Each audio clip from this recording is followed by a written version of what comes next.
Kembali lagi di channel Apa Kau Bilang. Kali ini kita akan membahas terkait dengan surat edaran Kementerian Kesehatan terkait dengan biaya tarif rapid test yang ditetapkan oleh Kementerian Kesehatan kepada seluruh pelayanan kesehatan maupun rumah sakit yang ada di Indonesia. Hari ini hadir bersama kita sahabat kita yang akan nanti merasakan fakta dari pembiayaan rapid test yang ada di Kota Medan dilakukan di salah satu rumah sakit yang ada di Kota Medan. Saksikan di channel Apa Kau Bilang.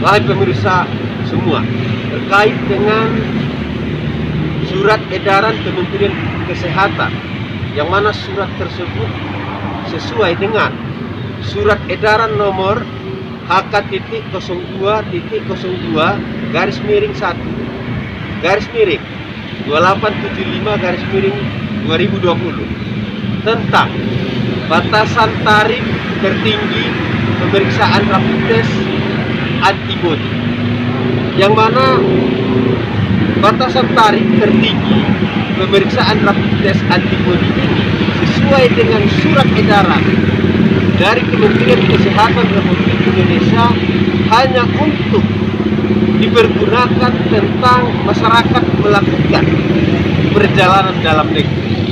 Artinya ketika masyarakat ingin melakukan perjalanan dalam negeri antara dari satu kota ke kota lain yang ada dalam negeri, maka dipergunakan terkait dengan surat hasil pemeriksaan rapid test yang dilakukan oleh pelayanan kesehatan, boleh rumah sakit, boleh dinas kesehatan, ataupun bandara yang sudah kerjasama dengan para medis-medis yang membidangi terkait dengan rapid test tersebut. Bahwa harga yang ditetapkan oleh Kementerian Kesehatan Republik Indonesia terkait dengan tarif paling tinggi sebesar Rp150.000 kepada setiap orang yang rapid test. Maka dengan itu, jika ada yang menerapkan baik rumah sakit ataupun instansi ataupun para medis lainnya di luar dari tarif besaran Rp150.000 ini, bisa menjadi salah satu melanggar dari surat edaran Kementerian Kesehatan. Apapun nanti kebijakan dari Kementerian Kesehatan terkait dengan harga dan tarif masalah pembiayaan rapid test ini dikembalikan kepada Kementerian Kesehatan. Kebetulan ada sahabat kita, para tamu kita hari ini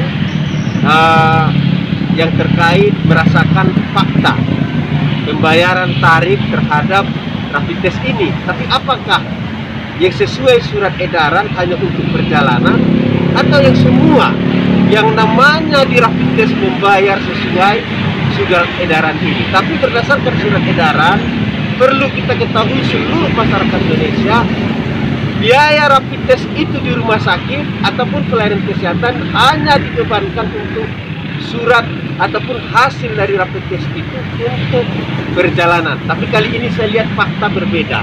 Mari kita dengarkan nanti dari fakta yang ada yang dirasakan teman kita terkait dengan fakta-fakta pembiayaan rapid test. Mungkin kita langsung sapa beliau. Ya, selamat sore Bapak atau kawan saya. Boleh dikenalkan diri Bapak? Ya, Assalamualaikum warahmatullahi wabarakatuh.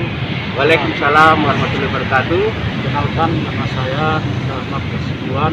Ya, boleh. Ada beberapa yang lalu tanggal 1 istri saya melahirkan atau bersalin di klinik. tapi dengan aman. Tapi pendarahan, maka bidan ataupun ibu bidan yang ada di klinik tersebut menyarankan supaya ini dibawa ke rumah sakit di salah satu kota Medan. Ketika sampai di rumah sakit, saya berharap ini awalnya bisa dilakukan pendanaannya melalui BPJS. Itu yang pertama, Bang. Yang kedua, setelah sampai di rumah sakit sekitar 1 jam kemudian atau sekitar 1 jam, istri saya ataupun sebagai pasien belum ditangani, akan tetapi terlebih dahulu di rapid test. Dan saya awalnya berharap tadi supaya dilakukan pembayarannya nanti ke depannya dengan BPJS, tetapi data suster ataupun suster jaga, suster jaganya bilang kalau nanti BPJS dokter sedang tidak ada dan bisa saja dilakukan besok atau 3 jam kemudian. Sementara kekhawatiran saya terhadap yang terjadi pada istri saya takut ada kejadian yang tidak diinginkan gitulah, Bang, kan? Ya. Jadi, tapi yang menjadi heran saya, kenapa tidak langsung ditangani, Bang? Ini masalah pelayanan ya? Iya. Jadi menurut suster yang jaga, rupanya istri saya di rapid test duluan. Di rapid test duluan, tanpa setidaknya itu adalah prosedur katanya di rapid test. Jadi saya dalam keadaan bingung, sempat juga saya dalam keadaan shock lah ya? Iya, shock. Sempat juga saya emosi gitu, mengingat kondisi orang di rumah yang sedang saya khawatir juga.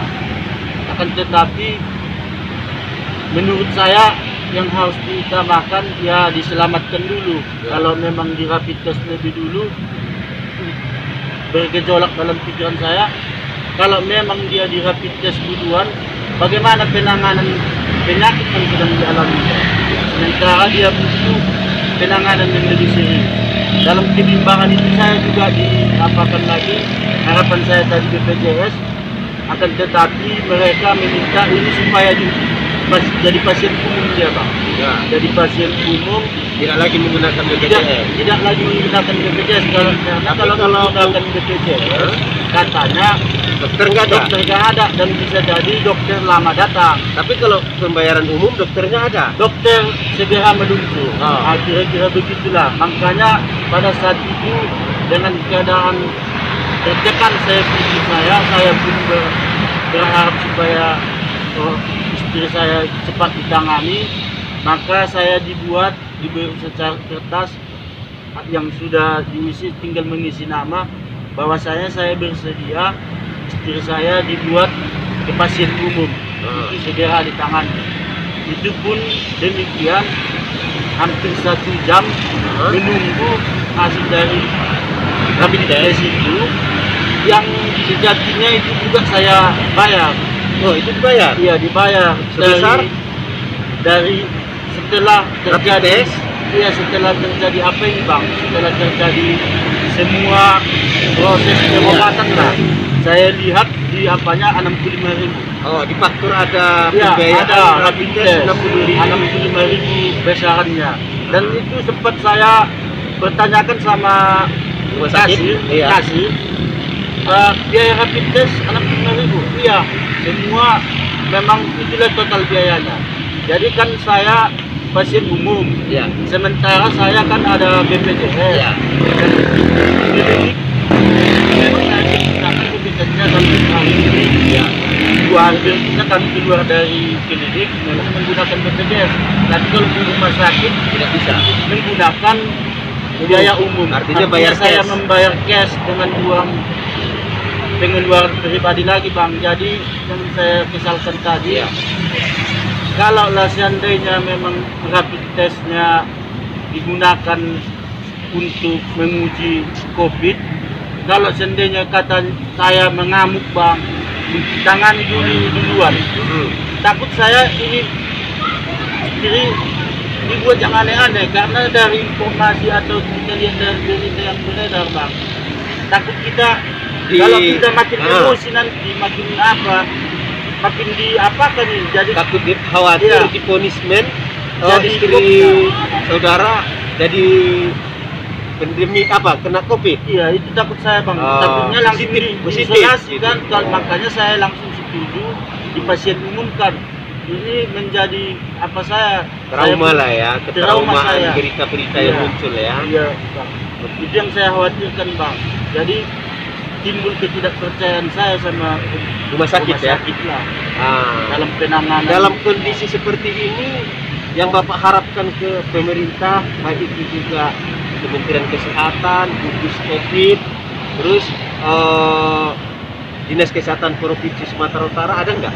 Ya kalau secara apa bang kan gini, saya pikir kan kita ini masyarakat apalagi yang sedang sekarat lah kita bilang atau sedang mengalami penyakit, saya pikir yang harus ditangani ya penyakitnya dulu. Penyakitnya dulu ya. Ya ngapain di rapid test? Kalau di rapid test artinya ada semacam ancaman gitulah bang, semacam trauma bagi pihak keluarga ataupun pasien. Nanti kalau kita istilahnya protes atau apapun, takutnya dialihkan isinya ke COVID. Iya. Jadi kita pun secara dengan keterpaksaan, apapun yang dibilang atau diminta oleh pihak mereka, ya kita iakan saja bang. Nah itu bang. Jadi itu dia pemirsa, bahwa keluhan dari sahabat Sarma Hasibuan tadi bahwa istri beliau dalam keadaan darurat, yang mana dari salah satu klinik dipindahkan ke rumah sakit, yang mana dalam proses pelayanan di rumah sakit tidak sesuai harapan kita semua. Selama ini kita bayar BPJS ya. Tetapi BPJS itu tidak menjadi faktor utama bagi rumah sakit. Ini ada apa? BPJS harus menjawab ini. Harus ada tanggap darurat BPJS ketika klien yang membayar BPJS aktif tidak diberikan secara pelayanan terbaik, maka BPJS itu apa ada di negeri. Jadi satu lagi ya, yang paling saya apakan ini kan saya BPJS ya. Jadi ketika persiapan yang pasien umum ya kewalahan saya bang, ya secara biaya. Dan di luar dugaan saya lah biayanya itu bang, karena ada informasinya juga dari sekitaran pada saat itu kalau memang dia di BPJS kan katanya dokter-dokter ya makin kecil honornya bang. Oh gitu. Jadi ya. Kalau pasien ini terkait tarif pendapatan bisa sebagai jadi, dokter. Itu dokter, para dokter harus memahami Anda dilahirkan di negeri ini sebagai dokter untuk mengabdi, bukan untuk mencari income. Jadi sebagai komitmen sebagai dokter itu jiwa raganya harus untuk rela, bukan karena uang tapi karena kemanusiaan gitu ya. Ini salah satu saya lihat kode etik dan menyalah itu kalau seperti itu. Itu bang, saya protes juga di sama kasir. Kalau bisa ini kan sudah pasien umum, sudah siap istri saya dirawat, ketika pembayaran ke kasir, saya protes juga sama kasir. Nggak bisa rupanya saya di BPJS kan aja ini. Jawaban kasir kan tadi bang sudah ada apa kita. Jadi untuk apa saya mengurus akunnya kartu BPJS kalau ujung-ujungnya saya mengeluarkan biaya juga. Saya bilang gitu. Ya tapi udah salah semula. Jadi dari khawatir saya tadi bang, saya kalau tidak membuat istri saya tadi sebagai pasien umum tidak bakalan ditangani. Ini yang menjadi apa saya bang? Ya, keluhan ya? Iya keluhan saya. Jadi seluruh masyarakat Indonesia sudah ini fakta bahwa yang dirasakan beliau baik pelayanan maupun BPJS yang tidak bisa digunakan karena faktor income dari yang didapatkan oleh para dokter, barangkali dari penjelasan para orang-orang di salah satu rumah sakit. Yang jadi pertanyaan terkait rapid test ya, bahwa membayar sebesar 65.000 sementara ini digunakan orang sakit. Dalam surat edaran Kementerian Kesehatan kedua itu hanya untuk perjalanan dalam negeri. Nah ini gimana ini Kementerian Kesehatan?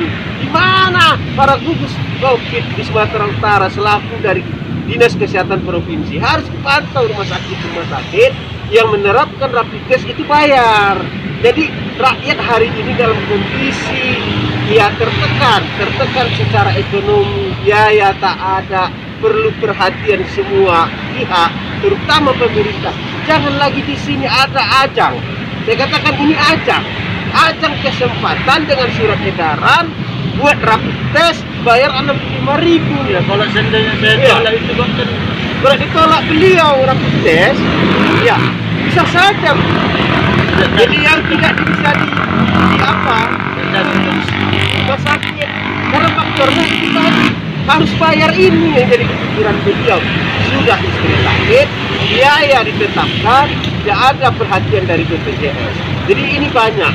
Ada rapid test yang kita lihat surat edarannya yang tidak tepat sasaran, mana rapid test tadi digunakan untuk setiap check up, setiap yang melihat yang sakit gigi pun bayar 65.000 barangkali. Nah ini rumah sakit harus berikan yang terbaik. Kementerian Kesehatan hapus saja surat edaran Anda karena itu tidak berguna. Terjadi di sini ajang bisnis, ajang kepentingan. Begitu juga para dokter, Anda diberikan kode etik sebagai dokter, layanilah. Masyarakat ini kalau tak sakit, tak akan datang ke rumah sakit. Hari ini trauma masyarakat datang ke rumah sakit karena faktor terjadi semacam ajang-ajang kepentingan sesaat. Tujuannya apa? Biaya. Yang tak sakit dinyatakan COVID, yang tak COVID dinyatakan COVID. Ya, tiba-tiba nggak memenuhi dengan aturan rapid test, nanti kekhawatiran masyarakat pasiennya dianggap COVID. Jadi ini sudah simpang siur. Jadi pertama kita tegaskan kepada Kementerian Kesehatan, hapus saja surat edaran yang Anda Bapak buat terkait rapid test. Pertanyaan pertama adalah tarif yang ditetapkan kalau hanya untuk perjalanan, jangan sampai pasien mau di check up, mau dilihat kondisinya, bayar 65.000 dari salah satu rumah sakit. Kedua, sebagai gugus COVID tidak hanya mengurus masker, tidak hanya mengurus isolasi, tetapi mengurus termasuk pelayanan kesehatan yang ada di tiap rumah sakit. Yang tak layak jadi COVID, terjadi COVID. Yang tak COVID, pokoknya ini timbal balik. Kepentingannya sesaat karena ada tujuan. Jadi kita nggak mau. Rakyat sedang galau dengan COVID-19 ini, ekonomi merosot, biaya tak ada, butuh perhatian.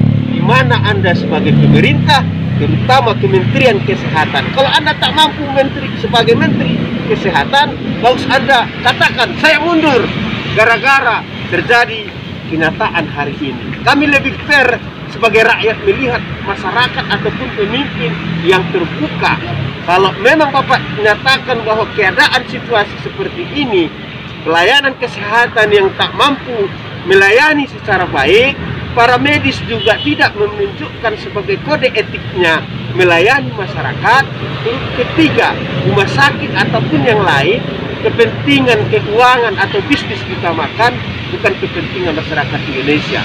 Kami butuh jawaban Kementerian Kesehatan, para seluruh rumah-rumah sakit harus menempatkan sesuai dengan aturan yang ditetapkan dan diharapkan masyarakat. Jadi keluhan beliau ini nyata. Rumah sakit tidak begitu peduli kalau tidak ada uangnya. Kalau tidak ada uangnya, dirapid bayar. Terus kalau BPJS mungkin income-nya kecil, nggak mau mereka, dokter bisa 3 hari datang. Tapi begitu beliau bayar yang namanya langsung secara umum pasiennya, langsung datang dokternya, ya kan? Nah ini ada apa? Ada apa ini? Menteri Kesehatan kalau dia dokter PNS, copot aja PNS-nya. Saya katakan itu. Kenapa? Ini demi rakyat. Jadi kami dalam YouTube ini tidak ada kepentingan agar viral atau apa, tidak. Tapi ini adalah fakta, hanya melalui YouTube ini hari ini yang cepat informasi ke seluruh publik. Jadi jangan dikatakan yang lain, tapi kami menyampaikan aspirasi dan keluhan fakta yang ada di Kota Medan. Maka dengan itu apa yang kami sampaikan, apa yang Anda dengarkan dari fakta yang ada, Anda yang menentukan.